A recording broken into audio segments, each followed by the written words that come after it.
We have been working on enhancing the secret messages project from the YByte Python curriculum available at www.ybyte.in. The previous videos we saw how we could generalize the header. For example, pull out a header from a list, let it be of unequal lengths, but we could still crack the enemy's code. In this video, we are going to look at another extension where our enemy decides that he may not want to put the header right in the beginning always, but in fact in the middle of the message, sometimes in the end, sometimes in the middle, controlled by a random number 0 to 10, and we assume that we do not know this random number. So, basically enemy's header is quite general. Sometimes it's in the beginning, sometimes in the end, sometimes right in the middle. So let's see how we do this first, and then we look at how we can crack it. Let's enhance the enemy encoder first. Basically, what I'm going to do is that I'm going to use a variable called header start, which is a random number between 0 and 10.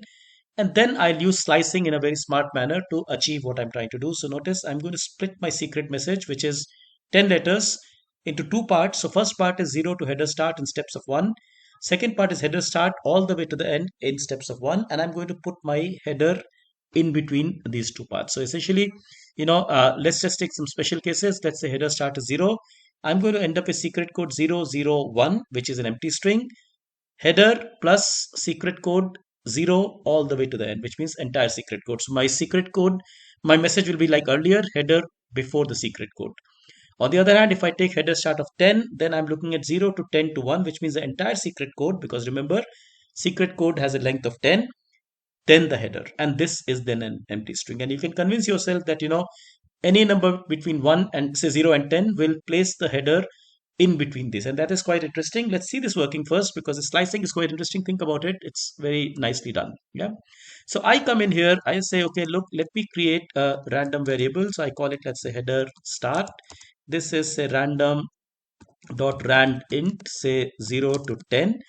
And now I'm not going to create my message the way I was doing it earlier, because this always places the header in front. What I will do instead is that I'll just use the slicing statement that we just saw. So I'm going to split my secret code into two parts. First part is say 0 to header start. So 0 to say header start in say steps of 1 plus the header. Now remember, these are strings, so plus is like concatenation or join apple banana. And here I'm going to do secret say code, hdr start. So hdr start all the way to the end in steps of 1. And this is really quite interesting. We'll see some examples of this, but as always, I'm going to pad this message. However, remember, I wouldn't want to do this, because this is what was being done earlier. This kind of undoes whatever I've done now. I would rather do this, which is to say I've created the message, header could be anywhere, and then I go and do some random padding so that the length of the message becomes equal for all the headers. Let's take some special cases of this so that, let's say we understand what's going on. Let's say I set header start as 0. Now notice my message that comes out is, in this case, copperhead and followed by the secret message. As earlier, because header start is 0, the header came in front. But what happens, let's say if header start is say 10, so this time round I get, for example, I again got copperhead, but notice copperhead is in the end, whereas the secret code is now in the front, right? And take examples, it's going to work the same way. Like I said, if I keep it random, then I expect this to be sometimes in between and so on. Let's see what happens now. So this time around, the header is anaconda, ANACONDA. But notice that the secret message has been split into two. It's PPLP and FPFN, blah, blah, blah. Perhaps there are some random letters in this, so we have to run the code to see what comes out. But you notice that the header is now in the middle, because the header start, my guess, is 4. So that's why we got 4 characters here, and then the header came. Now, having done this, let's turn our attention to the decoding problem, which means to say, how are we going to break this code given that we do not know where the header is? However, before going there, I'm going to make a small change to the enemy encoder. I'm going to say that, okay, look, enemy, for now, all right, for now, please send only 0 and let's say 1 and 2, which means you either send the message uncoded, or you send the message, let's say, with even or swap, or let's say with reverse. Now, we'll talk about this in a moment, but for now, I'm limiting the enemy encoder to be one of these three. And now if I go back to my, enemy, my let's say decoder side, remember everything is now happening through this function called find header. But obviously I need to modify this, because in this function right now, I am looking for the header only at the 0th location. So notice I'm using the find string. I send in the header, I look at the header, every header in the header list, and I try to find it at 0th location. Now, clearly with this happening, that may not be true because header start may not have been 0, which means that I'm going to have to do two things. I'm going to have to first modify this code so that it finds out that there is a header in there, and then we find out using the function where in this string is the header. So I'm going to make those two changes. Remember, header, the find functions gives me a 0, 1, 2, 3, an index if the string is found.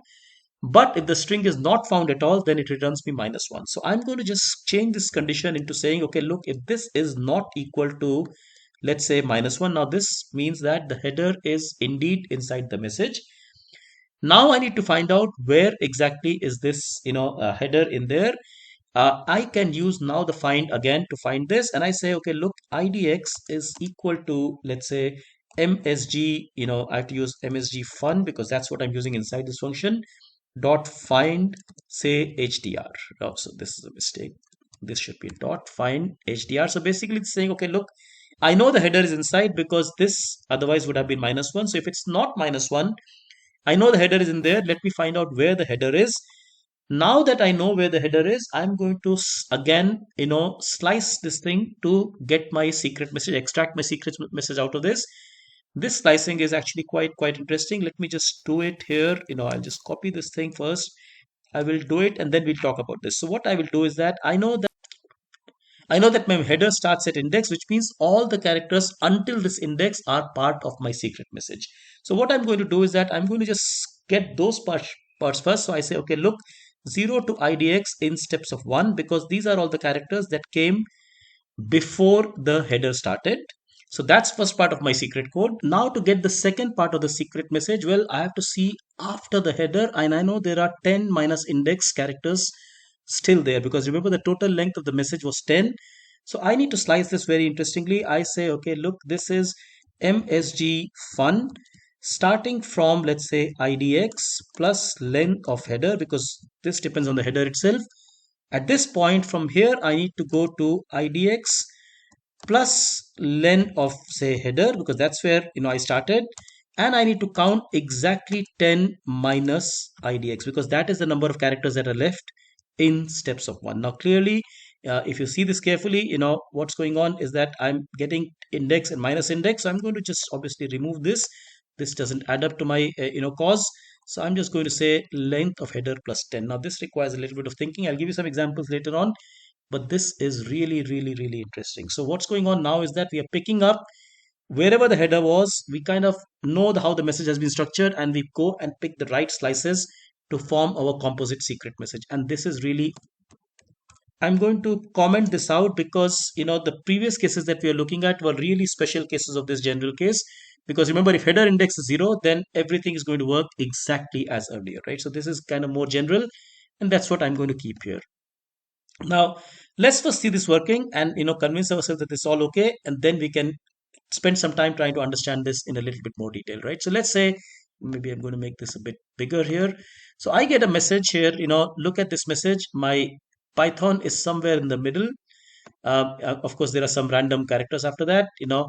My secret code must have been this, and let's see, so let's see my header start. So header start was 9, which means I got 9 characters, over here, and then 1 character in the end after the header, and that's exactly what I infer as a secret code, which is WRXPPPBEGS. Let's take one more example here. Let's say, here my HDR says start. So which means that my first 8 characters appear, as, let's say, part of the secret message.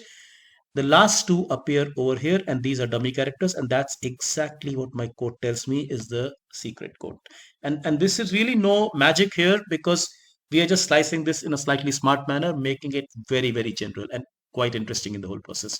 Let's take a few more examples. Let's say, this time around the header is anaconda, and clearly we have got 1, 2, 3, 4 characters in front, and which means that the last 6 characters must be the part of the secret message. And indeed, that's what I see. So you can just try this many times. This time around again, this Python, you'll see that it will always work, because we have got the we got basically a general piece of code over here. But before I wrap this up, let's look at a few things that we spoke about, and let me explain why this is all working more. First of all, let us understand the slicing in a little bit more detail. Now, remember what we are trying to do on the other side, which is by breaking the code, we are trying to figure out where in this in this string is the message starting. Now I'm denoting these x's by those random letters. We don't really care about them.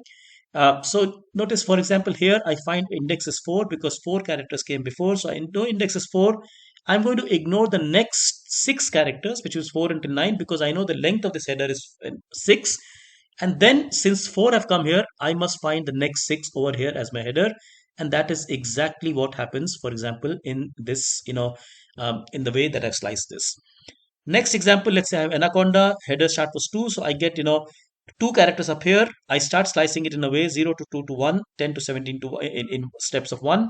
And I'll get exactly what I was looking for. In fact, we can look at some special cases to understand this better. If let's say the header was in the beginning, which is what I was earlier, index would be 0. My message will be formed basically, length of header to length of header plus 10, until length of header plus 10 in steps of 1. This must look familiar because this is exactly what I was doing earlier. On the other hand, if the header was in the end, my index will show up as 10. I will be forming my secret code by reading the first 10 characters because this will end up as an empty string. So again, that's a kind of extreme case. And you can see that this has now generalized quite nicely. And using slicing, we are able to do quite a bit of interesting work. Before I wrap this up, however, let me touch on some topic which I just mentioned in the passing. Remember, when I started building this, I told that let us for now not do the swap middle. Let's see why was that done. The problem with swap middle is that, when I do swap middle and when I do, let's say, no encoding with a different header start, the two can be indistinguishable. Look at this. For example, let's say my header is copperhead and this is my message ABC until J. Now, this message could be, let's say, unencoded message with header start of 0. This message could be both middle swap with, from here middle swap, or it could be unencoded message with a header start of 10. Now, because I'm putting my header all over the place, there are special corner cases where I cannot distinguish between these two. Now, that's why for keeping it simple, for without, complicating things too much, I just said, okay, let's for now disregard the swap middle. Of course, you can solve this. This is some corner cases. You can figure this out. You can actually solve this, but that's a lot of work. Certainly happy to discuss this. But for the scope of this video, I thought it's okay to just ignore this. I hope you found this interesting and thought-provoking. In general, if you like this way of learning, do look at our website because we have tons and tons of stuff that will be of interest to you. Take care. Thank you so much. Enjoy programming.